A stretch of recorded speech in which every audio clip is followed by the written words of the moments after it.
Hello friends, मार्च का आखिरी हफ्ता है और हम लोगों ने फरवरी में जो पौध लगाई थी गर्मियों की सब्जियों की, उसकी बात आज हम करेंगे। पौध आप लोगों ने अब तक तो ट्रांसप्लांट कर दी होगी मेरे ख्याल से, और नहीं करी है जिन्होंने थोड़ी लेट लगाई थी। अगर 6 ट्रू लीव्स निकल आई हो, पेयर ऑफ 3 ट्रू लीव्स, तो वो प्लीज आप उनको ट्रांसफर कर लीजिए जहां आपको उनको लगाना है। जैसे मैं आज आपको दिखाऊंगी, मैंने अपनी घिया, तोरी, कद्दू, करेले, ये सब किस तरह से लगाए हैं और मैं उनमें क्या क्या खुराक डाल रही हूँ, कैसे मैंने उसको मैनेज किया है। दोस्तों, आपको पता है कि मेरा ज्यादातर ना नो टिल गार्डनिंग है। अब मतलब कि हम मिट्टी में खुरपी नहीं चलाते हैं, बहुत मजबूरी होती है तब चलाते हैं, नहीं तो जनरली हमारा सॉइल और सन का जो कांटेक्ट है वो नहीं होता है। तो उसके लिए ये जो मेरी क्यारी है, आपने पहले भी मेरे कई पुराने वीडियोस में देखा होगा कि जाड़ों में हमने यहाँ पे गोभी लगाई थी। अब जैसे कि हम लोग क्रॉप रोटेशन की बात करते हैं दोस्तों, तो गोभी लगाई थी, वो जमीन के ऊपर वाली एक सब्जी है, तो इसलिए फिर मैंने यहाँ पे कोई इस तरह की सब्जी नहीं लगाई भिंडी विंडी टाइप की कि जो फिर उसी उसमें आ जाए। तो इसलिए अब की मैंने यहाँ पे बेलदार सब्जियां लगाई हैं, घिया एंड तोरी, और उधर लगा है कद्दू, वो मैं आपको दिखाऊंगी। ये मेरे को लगाए हुए आज हो गए हैं तकरीबन 30 दिन हो गए हैं, 1 महीना हो गया है। और आप इनकी ग्रोथ जब देखेंगे तो आपको पता लगेगा कि अगर आपने ठीक से उसमें सॉइल आपका अगर ठीक है, उसकी मॉइस्चर लेवल उसमें ठीक है, उसमें न्यूट्रिशन ठीक है, तो किस तरह से आपकी जो सब्जियां लगी हैं, पौध लगी है, पेड़ लगे हैं, उनकी बढ़वार में क्या फर्क पड़ता है। अब देखिए, ये मेरी घिया की बेल है। ये यहाँ पे थोड़े से पहले, जैसे कि हम लोग कहते हैं फूल संग में लगाने चाहिए क्योंकि पॉलिनेटर्स आते हैं। अगर फूल नहीं होंगे, बहुतों की घिया तोरी ये सब की जो बनती है थोड़ी थोड़ी कहते हैं सूख जाती है, झड़ जाती है, तो उसका एक बहुत बड़ा कारण ये होता है कि पॉलिनेशन नहीं हो पाता है। पॉलिनेशन जब नहीं होगा तो फिर दिक्कत होती है, तब आपका फल जो है वो बन नहीं पाता है। उसमें कोई बीमारी वगैरह कुछ नहीं होती है। तो पॉलिनेटर्स को इनवाइट करने के लिए बीज हैं, भंवरे हैं या तितलियां हैं, इन सब को इनवाइट करने के लिए हमें पास पास फूल लगाने बहुत जरूरी हैं। उधर आप देखें, ये मेरी आइपोमिया की बेल है, फूल बहुत अच्छे इसमें निकले हुए हैं। और फिर उसके बाद में थोड़ा सा गेंदा भी है, और इसी ही क्यारी में पिछले साल मैंने गेंदा भी लगाया था, तो वो बीज अपने आप गिर जाते हैं, तो फिर मैंने उनको थोड़ा अलग अलग कर दिया। तो इसमें जब बीज स्पेशली गेंदा है और आपकी गुलदाउदी वगैरह टाइप की चीजें होती हैं दोस्तों, तो उसमें जो आपकी जो फसल लगी है वो भी प्रोटेक्ट करती है, क्योंकि ये जो है ये जो हार्मफुल इंसेक्ट्स हैं उनको अट्रैक्ट करते हैं और वो इसमें आ जाते हैं, और आपकी जो एक्चुअल फसल है वो बची रहती है। तो जरूर बीच बीच में इस तरह की कोई चीजें आप लगाते रहें। अब देखिए, ये मेरी घिया है, इधर मैं आपको दिखाऊं, ये देखिए, यहाँ से ये आप देख रहे हैं ना, सब स्टड्स हैं, ये मैंने सबकी कटिंग कर दी है। ये यहाँ पे ये सारा ये भी निकल रहा है, आप देखिए। और यहाँ पे ना खूब आप ये देख रहे हैं, फूल और घिया यहाँ से ही लगनी शुरू हो गई थी। Would you believe that? इतनी इसकी सॉइल अच्छी थी। मैं आपको बताऊंगी मैंने सॉइल में क्या किया है। तो ये जो थी ये मैंने काट दी, क्योंकि हमेशा आपको पता है कि शुरू के जो साइड शूट्स होती हैं उनको हम लोग कम से कम 2 फीट तक नहीं लेते हैं, क्योंकि अगर यहाँ से अगर आप शूट्स लेते रहेंगे, जैसे ये निकल रही है, तो सारी खुराक इसमें ही चली जाएगी और आपकी आगे की जो घिया है वो बेल पनप नहीं पाएगी। तो इसको आप देखिए, ये जो है अलग से निकल रहा है, इसको आप शुरू में ही हाथ से इस तरह से निकाल दीजिए।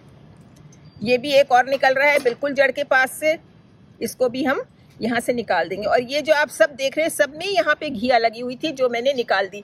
दोस्तों, लालच कभी मत करिएगा कि वाह मेरी तो इतनी छोटी बेल है और उसमें फल लगने लग गए हैं, कभी भी नहीं। इनको आप हटा देंगे तो आपको आगे की जो आपकी तैयारी है वो बहुत अच्छी हो जाएगी। अब आप देखिए, इसमें मैं आपको दिखाऊं, ये देखिए पत्तों का साइज एक तो आप देखिए कितना अच्छा है। क्यारी बहुत छोटी है, मुश्किल से 6 इंच चौड़ी है और 1.5 फीट गहरी है। ये देखिए, ये यहाँ पे ये घिया लगने लग गई है, ये ये आ गई है घिया यहाँ पे, है ना। और यहाँ पे भी ये निकल आई है, ये देखिए नीचे, इधर आपको दिख रही होगी यहाँ पे, और भी नीचे है, कैमरा जा नहीं पाएगा शायद। मैंने सारों में यहाँ पे घिया मेरी लगनी शुरू हो गई है। इसमें मैं आपको बताना चाहूंगी, जब आपकी घिया की जो मेन स्टेम है, लौकी की जो मेन स्टेम है, वो जब दोस्तों करीब 7 से 8 फीट तक हो जाती है, तो उसका आप जो मेन स्टेम का वो है, रनर है, उसको टिप है जिसको बोलो, उसको आगे से आप पिंच कर दीजिए, उसको हटा दीजिए, कट कर दीजिए, बिल्कुल निकाल दीजिए। तो उसमें से फिर क्या होगा, साइड से शूट्स निकलनी शुरू होंगी। That will be second generation 2G। जब वो सेकेंड जनरेशन की शूट्स निकलेंगी, तो फिर से जब वो 6 फीट की हो जाएंगी, फिर उनको आप काट दीजिए। फिर उसमें से जो ऑफ शूट्स निकलेंगी, दैट वुड बी 3G, और उसमें आपकी लौकी बहुत ज्यादा लगेगी। जो मेन स्टेम में लगता है, जनरली उसमें मेल फ्लावर्स आते हैं, तो और शुरू में मेल फ्लावर्स ज्यादा आते हैं। उसका भी एक रीजन है, प्रकृति ने सब कुछ बहुत सोच समझ के दोस्तों बनाया हुआ है। तो मेल फ्लावर्स आते हैं, तो उससे क्या होता है, वो बीज को और पॉलिनेटर्स को अट्रैक्ट करते हैं कि जब फीमेल फ्लावर्स आएंगे तो उनको इंतजार ना करना पड़े। लेकिन लौकी में एक प्रॉब्लम दोस्तों होती है, लौकी के फूल जो है ना, वो शाम पड़े खिलते हैं। तब तक हमारे ये जो फ्रेंडली पेस्ट्स हैं, ये अपने अपने घरों में चले जाते हैं, ये नहीं आते हैं शाम को, तो थोड़ा सा दिक्कत उसमें हो जाती है। तो अगर आप हैंड पॉलिनेशन कर देते हैं, तो आपकी ये जो प्रॉब्लम है, ये भी सॉल्व हो जाती है। हैंड पॉलिनेशन का कभी फिर हम दोबारा वीडियो बनाएंगे। वैसे बड़ा कॉमन सी चीज है, जनरली आजकल सबको पता है कि हैंड पॉलिनेशन इस तरह से किया जाता है। तो ये तो हो गई लौकी की बेल की बात। अब आते हैं कि मैंने सॉइल में क्या अमेंडमेंट किए थे। तो जो ये गोभी लगी हुई थी मेरी यहाँ पे क्यारी में, उसको मैंने बिल्कुल निकाल के सॉइल को छेड़ा नहीं, एज इट इज वो वहीं पे बनी रही। और मैंने इसमें खूब सारी अपनी जो घर की कंपोस्ट थी दोस्तों, वो लाके 2-2 इंच, ये देखिए इसमें ये सब डाल दी, ये सब घर की कंपोस्ट। ये इससे क्या हुआ, मेरी सॉइल बिल्कुल पहले ये हो गई, बढ़िया से इसमें लग गई।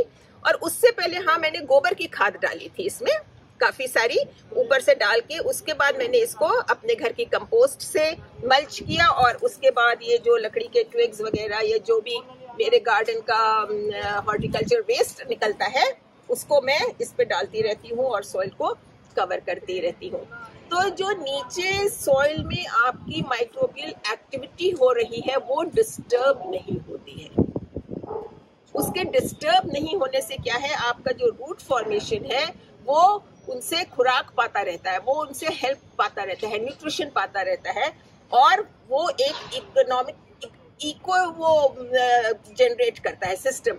तो वो उसके संग मिलके आपकी जो प्लांटेशन है उसको अच्छी ग्रोथ प्रदान करता है। तो गुड़ाई न करें, उसमें अपना इस तरह से मल्चिंग करके रखें, उससे आपकी जो गर्मियों में हम लोग को पानी की दिक्कत हो जाती है वो भी नहीं होगी। और दूसरी बात, मल्चिंग से ये फायदा होता है, जैसे बहुत गर्मियां पड़ने लग जाएंगी जब मई जून के महीने में, तो आपकी जो सॉइल का टेम्परेचर है, जो मॉइस्चर है, वो इवनली मेंटेन रहेगा, वो ठंडक रहेगी उसके अंदर, इवनली रहेगा। ये नहीं कि कहीं पे खुला है या कहीं पे नमी ज्यादा होगी, ऐसा नहीं होगा। और अगर ऐसा होता है तो आपकी रूट्स खराब होती हैं, आपकी पौध खराब होती है।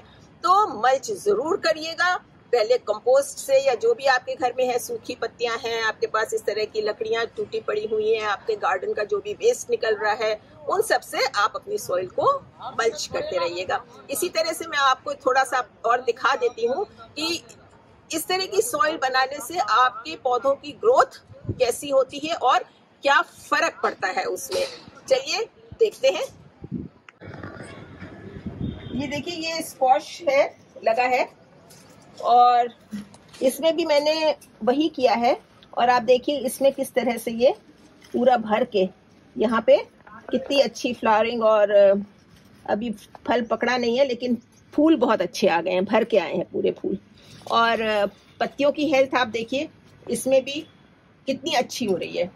इसी तरह से करेला करेले में भी देखिए ये मैंने कंपोस्ट डाल के ये ऊपर से इसको अच्छी तरह से मल्च कर दिया है और बेल को ऊपर ऐसे चढ़ा दिया है।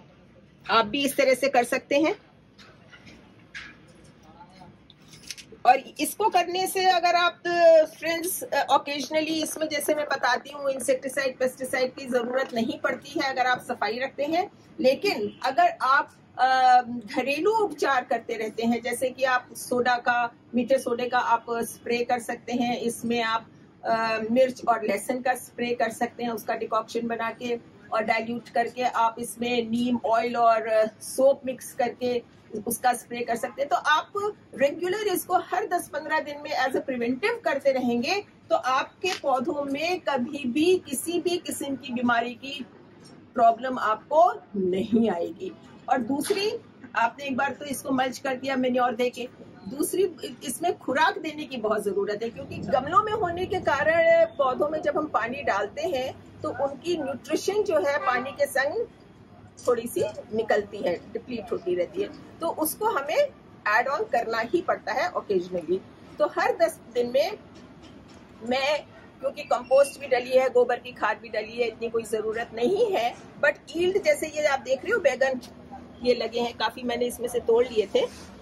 ये आपको इस तरह की फसल लेने के लिए दोस्तों इसमें हर हफ्ता 10 दिन में लिक्विड मैन्योर डालनी चाहिए। आपकी जैसे गोबर की खाद है, आप उसको 1 किलो गोबर की खाद पानी में भिगो दीजिए 4-5 लीटर में और 1 हफ्ता भिगो रहने दीजिए। 1 हफ्ता नहीं तो गर्मियां आ रही हैं 5 दिन, वो जब वो फर्मेंट हो जाएगी उस पानी को आप डाइल्यूट करके इसमें प्रत्येक में 200-200 ml आप डाल सकते हैं आराम से, और पानी डालने के बाद उसको डालिएगा जिससे कि वो अच्छी तरह सॉइल में एब्जॉर्ब हो जाए। तो आप इस तरह से थोड़ी थोड़ी बातों का ध्यान रखेंगे तो आपकी जो आपने जो लगाए हैं पौध उसमें आपको भरपूर फसल मिलती रहेगी और आप अपने गार्डन की ऑर्गेनिक, साफ सुथरी, शुद्ध सब्जियां इंजॉय करते रहते हैं, जिसका कि स्वाद ही अलग होता है। तो दोस्तों, अगर आपको मेरा ये वीडियो पसंद आया हो तो लाइक करिएगा, शेयर करिएगा और चैनल को सब्सक्राइब भी करिएगा। Grow healthy vegetables, make your immune system strong, take care of yourselves. Goodbye.